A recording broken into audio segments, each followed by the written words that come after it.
अयो काय मिळतंय तुम्हाला माझ्या विरुद्ध अशी कारस्थानं करून? हो आई आहे मी अधिराची.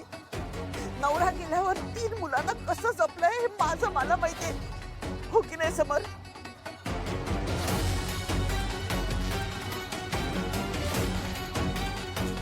आणि मी माझ्या मुलीचा संसार का उद्ध्वस्त करेन? काकू तू शांत हो बघू आधी. कशी शांत राहू समर? अधिराचं रोहन बरोबर लग्न व्हावं म्हणून आपण काय काय नाही केलं.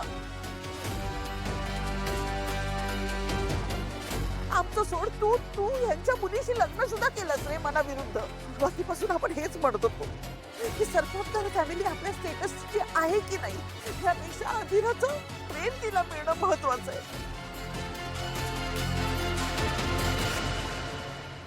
आई आई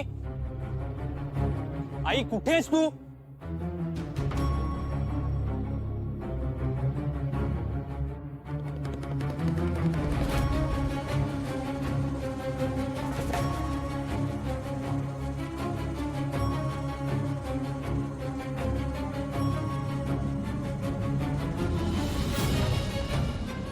काय रे काय झालं असं का बसलायस?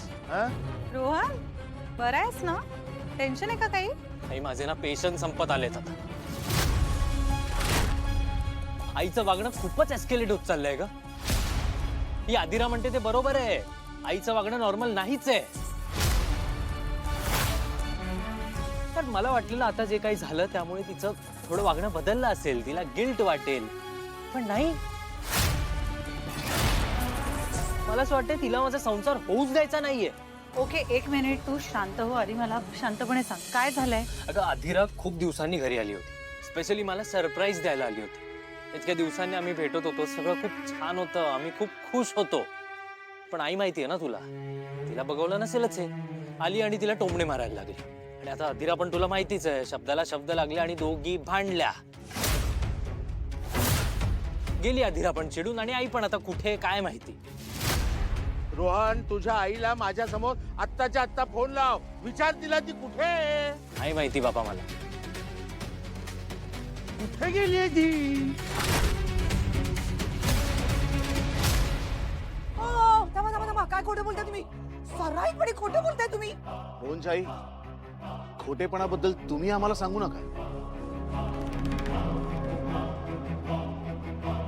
तुमचा स्वतःचा भूतकाळ तपासून पहा आधी. आणि माझी काकू माझ्या आईच्या जागी आहे.